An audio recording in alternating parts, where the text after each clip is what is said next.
Multimedia संपादक मृणालिनी नानिवडेकर आपल्यासोबत आहेत। राज्यभरामध्ये जो काही पॅटर्न दिसलेला आहे आता झेडपीच्या इलेक्शनचा आपण त्याविषयी बोलणार आहोत।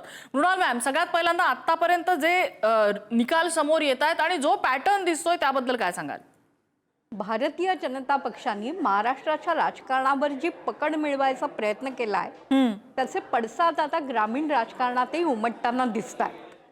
भारतीय जनता पक्षाला मिळालेलं यश हे मुख्यमंत्री देवेंद्र फडणवीस हे प्रचारात सक्रिय नसतानाही मिळालेलं यश आहे। त्यांना त्यांचे जवळचे मित्र असलेले अजितदादा पवार यांचं निधन झालं होतं म्हणून ते मूड मध्ये नव्हते प्रचाराच्या, हे सगळं ठीक आहे, पण शेवटी राजकारणी आहेत ते, त्यामुळे त्यांना आपली पक्षाची पकड मजबूत असल्यामुळे आपण न जाताही आपल्या पक्षाला यश मिळू शकतं याचा अंदाज आला असावा।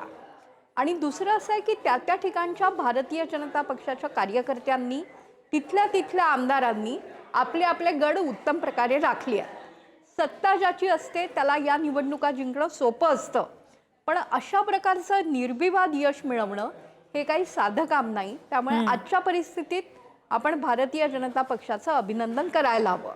आता सक्षणा सलगर जे म्हणतायत ते आपण दाखवतो आपल्या दर्शकांना की पैशाचा पाऊस पडला, तसं जर असेल तर ते सिद्ध करून दाखवणं आणि या पैशाच्या पावसाच्या वर जाऊनही आमचा पक्ष महत्त्वाचा आहे, जनतेच्या मनातला पक्ष आमचा आहे, हे दाखवण्याचं फार मोठं शिवधनुष्य विरोधी पक्षांना उचलावं लागणार आहे।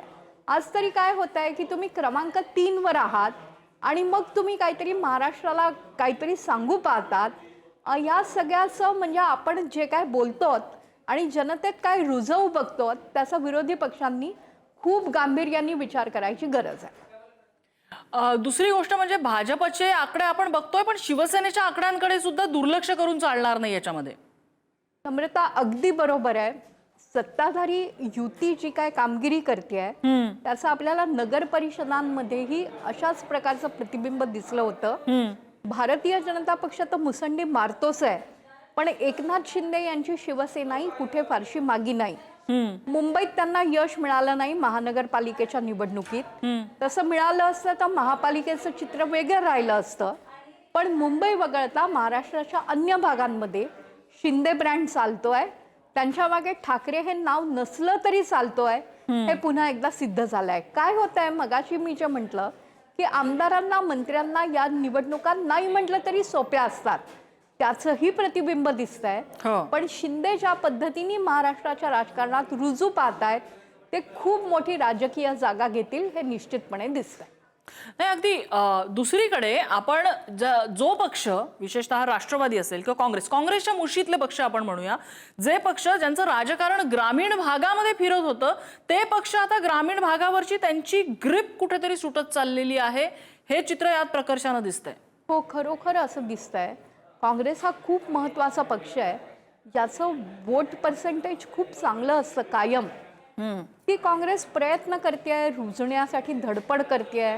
प्रदेशाध्यक्ष जे आहेत हर्षवर्धन सपकाळ ते फिरतात जिकडे तिकडे, साधे आहेत, पण मतदारांना यांच्या पक्षाचा काहीच करिश्मा नाही असं वाटायला लागलेलं आहे। असं वाटायला लागणं हे निश्चितपणे त्या पक्षासाठी धक्कादायक आहे। खरंय। अर्थात जिथे काँग्रेसची घराणी आहेत किंवा काँग्रेसनी जिथे काही राखू पाहिलंय अशा ठिकाणी लातूरमध्ये यश मिळालेलं दिसतंय, पण ही छोटी छोटी पॉकेट्सची जी स्टोरी आहे ती राज्यस्तरावर नेण्यामध्ये हा पक्ष अपयशी ठरलेला दिसतोय।